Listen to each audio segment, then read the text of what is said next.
इंशाल्लाह। नबी फरमाते अअलिनु हाज़न निकाह वजअलूहु फिल मसाजिद। नबी फरमाते हैं निकाह जब भी करो तो ऐलान करके करो और निकाह मस्जिदों में मुनाकिद किया करो। अरे बोलो भाई सुभान अल्लाह। अब बातें समझ में आ रही हैं आप लोगों को कि नहीं? नबी फरमाते हैं निकाह जब भी करो तो ऐलान करके करो और निकाह मस्जिदों में मुनाकिद किया करो। क्यों?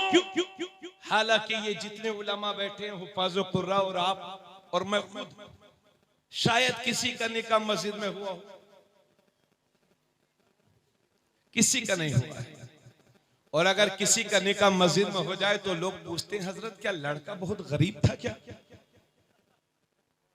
ये शरीयत से दूरी का नतीजा है।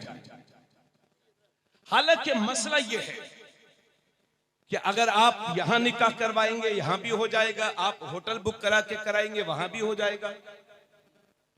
शराइत पा लिए जाएं, आप जहां निकाह कराएं वहां हो जाएगा। लेकिन तुम्हारे नबी की नूह मेरे नबी की रूह पुकार पुकार करके कहती है निकाह को मस्जिद में मुनाकिद करो, क्योंकि जब निकाह मस्जिद में होगा तो उसके तीन फायदे।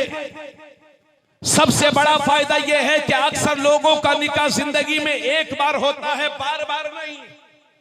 तो नबी फरमाते हैं इस निकाह को मस्जिद में मुनाकिद करो, क्योंकि जब तुम्हारा निकाह मस्जिद में होगा तो कोई नापाक शामिल नहीं होगा, सिर्फ पाक लोग शामिल होंगे। वाह वाह वाह वाह वाह, सुभान अल्लाह सुभान। और दूसरी बात यह है कि निकाह के बाद जो हजारों रुपयों के पटाखे फूटते हैं वो नहीं फूटेंगे। और तीसरी बात यह है कि निकाह के बाद जब आलिम दीन, काज़ी इस्लाम या हाफिज कुरान या इमाम मोहतरम जब दुआ करते हैं तो हदीस में लिखा है कि मस्जिद में जब मुसलमान दुआ करते हैं तो अल्लाह के फरिश्ते भी साथ में आमीन कहा करते हैं। बेशक आपका निकाह मस्जिद में होगा तो फरिश्ते आमीन कहेंगे, इंशाअल्लाह औलाद भी कसरत के साथ होगी और नेक होगी। बस एक जिम्मेदारी याद रखो, हम दो हमारा दो का पूरा मत बनाओ। अब तो साहब मुसलमानों में भी थोड़े पढ़ लिख गए, हजरत बच्चे दो ही अच्छे।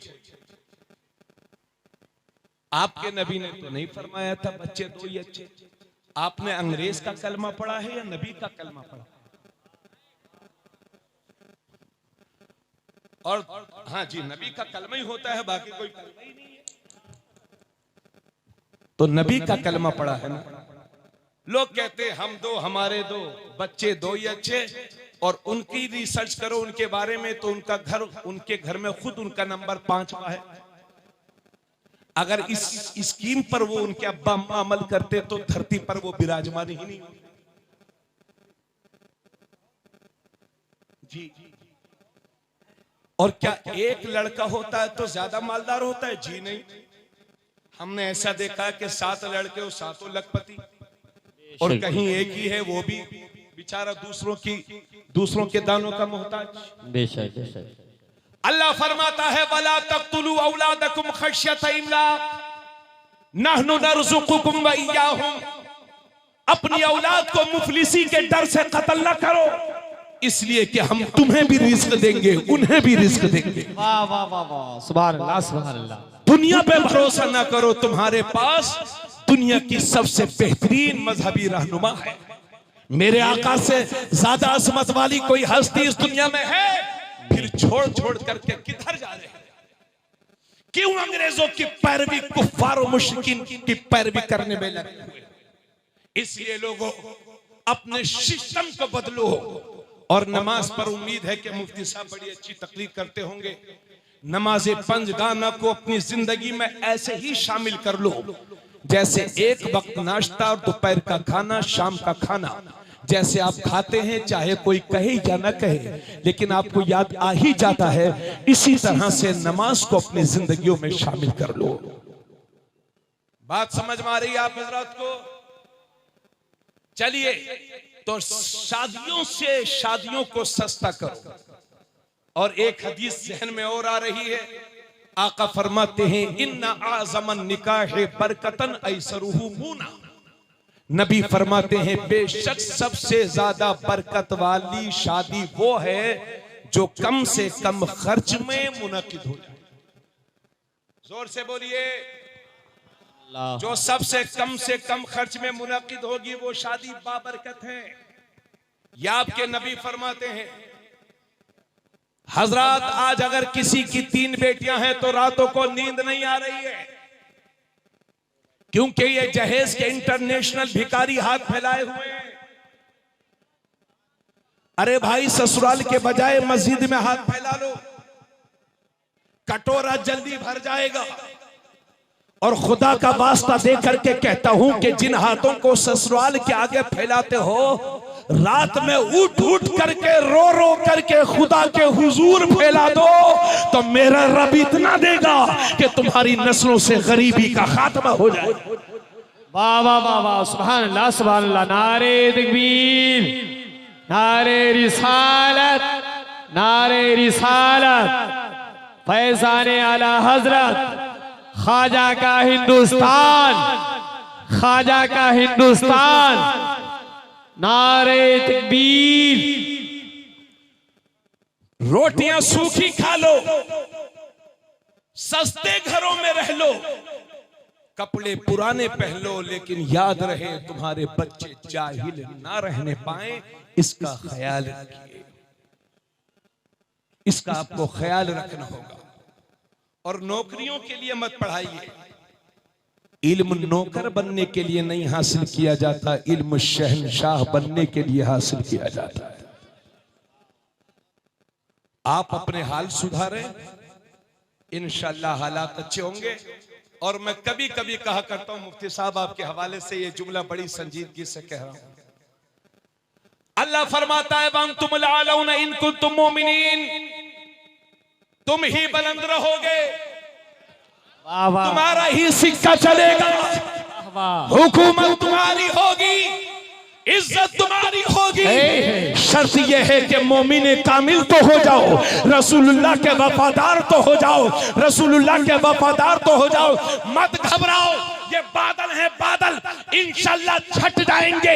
इस्लाम का उजाला सुबह क़यामत तक बाकी रहेगा। और जुमला याद रखो, आप अपना रास्ता सीधा रखो। अगर रास्ते में पत्थर भी होंगे तो अल्लाह मोम बना देगा, कांटे भी होंगे तो फूल बना देगा। वाह वाह वाह वाह, नारे तकबीर। हाथ उठा के बोले यार, नारे तकबीर, नारे रिसालत, नारे रिसालत। फैज़ाने आला हजरत, फैज़ाने आला हजरत, ख्वाजा का हिंदुस्तान, ख्वाजा का हिंदुस्तान। नारे तकबीर, नारे रिसालत। आज भी हो इब्राहिम सा ईमा पैदा, आग कर सकती है अंदाजे गुलिस्तां पैदा। शर्त यह है कि मोमिन कामिल हो जाओ। और इधर देखिए, बातें तो बहुत हैं, बस तकरीर खत्म करूंगा और कुरान के हवाले से चंद बातें और अर्ज करूंगा। और उससे पहले एक बात और, ये चेहरे पर जो दाढ़ी शरीफ है, अभी हमारे 80% लोग दाढ़ी नहीं रखते। मेरे नबी फरमाते हैं जिसने मेरी उम्मत के फसाद के वक्त, मेरी उम्मत के बिगाड़ के वक्त, जिसने मेरी उम्मत के बिगाड़ के वक्त मेरी किसी सुन्नत पर अमल किया तो अल्लाह उसे 100 शहीदों का सवाब अता फरमाएगा। और नबी ने दूसरी हदीस में यह भी फरमाया कि जिसने मेरी सुन्नत को जिंदा किया गोया कि उसने मुझे जिंदा किया, और जिसने मुझे जिंदा किया क़यामत के दिन जन्नत में वो मेरे साथ होगा। आज चेहरों पर दाढ़ियां, ये हमारी माँ बहनें, अगर पता चल जाए कि लड़के की चेहरे पर दाढ़ी है तो रिश्ता कैंसिल, कि लड़का मुल्ला है, ये मुल्ला ही तो अल्लाह की याद दिलाएगा। तवज्जो, तवज्जो चाहो हजरात, अगर किसी नौजवान ने, अल्लाह करे हमारी तकरीर से कुछ नौजवानों को, बुजुर्गों को यह नसीहत हासिल हो, मौला करीम के वो चेहरों पर सुन्नत रसूल सजाए। अगर किसी नौजवान ने दाढ़ी रख ली तो उसकी मां कहती है, अरे बेटे तूने दाढ़ी क्यों रख ली, अभी तेरी उम्र थोड़ी हुई है। बीवी कुछ कहती है तो मियां है डांट डबट कर बात खत्म हो जाती है। पड़ोसी कहते हैं, ओफो मुल्ला बन रहा है, लग रहा किसी मजार की गद्दी पर बैठेगा। रिश्तेदार कहते, रिश्तेदार ओहो दाढ़ी रख ली है, लग रहा कोई मदरसे का घोटाला करेगा। जब आप खुद ही अपने नबी की सुन्नत का मजाक उड़ाओगे तो जलील नहीं होगे तो और क्या होगा।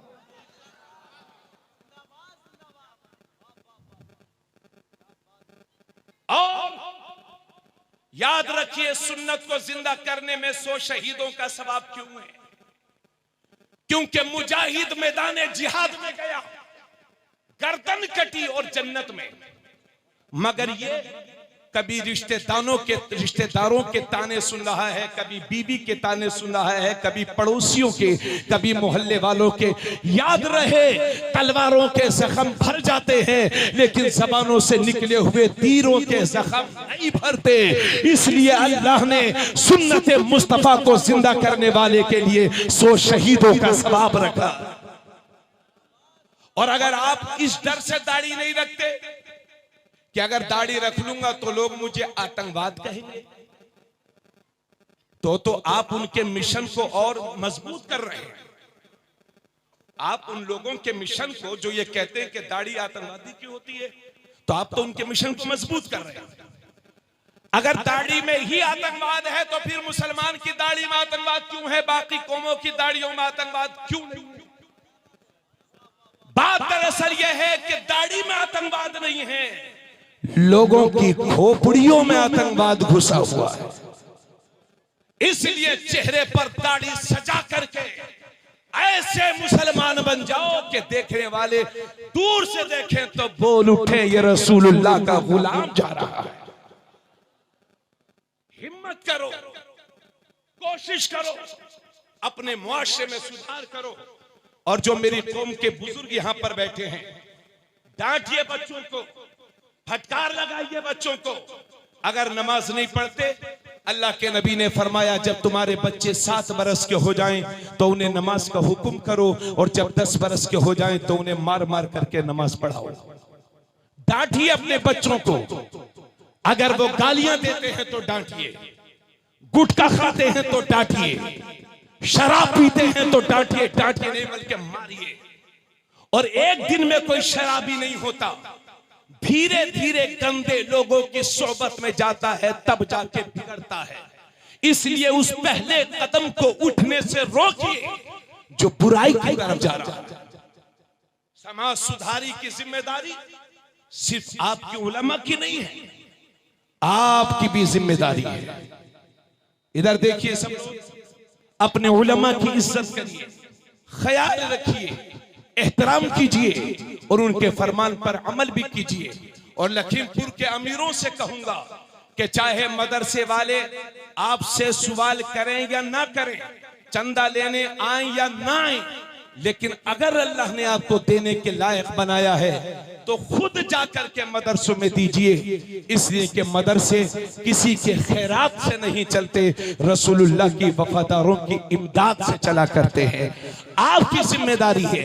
अगर ये मदरसे हिंदुस्तान के मुसलमानों, ये मदरसे हमारी रीढ़ की हड्डी की तरह है, अगर ये कमजोर हो गए तो हिंदुस्तान में मुसलमान कमजोर हो जाएगा। इसलिए कमजोर होने से बचना चाहते हो तो अपने इन मदरसों को मजबूत करो। आखिरी हजरत, 3 बच्चे हाफिज कुरान हो रहे हैं, बोलो सुभान अल्लाह। 8 बच्चे आलिम दीन होकर के फारिग हो रहे हैं और कौम की 6 बेटियां आलिमा बन करके फारिग हो रही हैं। सुभान अल्लाह। कुल 17 तलबा और तालिबात दारुल उलूम गुलशन मोहम्मदी उम्मत के हवाले कर रहा है। इन सब के लिए दुआ भी कीजिए। और साथ ही साथ एक बात और यहां पर बहुत जरूरी अर्ज करने जा रहा हूं। पिछले 2 साल से अपने मुल्क के अलावा भी बाहर की दुनिया में कुरान के नुस्खों को जलाया गया, नजरे आतिश किया गया, और इस तरह की हरकतें हर 6 महीने, 8 महीने, 10 महीने में होती रहती। वो लखनऊ वाला कुरान की 26 आयतों को बदलने चला था। ये कुरान का ही मौजज़ा है कि कुरान ने उसे बदल दिया है। दुनिया की कोई ताकत सुबह क़यामत तक कुरान का एक हर्फ नहीं बदल सकती है। कौले मोहम्मद, कौले खुदा, फरमान न बदला जाएगा, बदलेगा जमाना लाख मगर कुरान ना बदला जाएगा। किसी माई के लाल में हिम्मत नहीं है कुरान को कोई बदल सके। इसकी टेंशन आपको नहीं लेना। कुरान को कोई बदलेगा इसकी टेंशन आपको नहीं लेना है।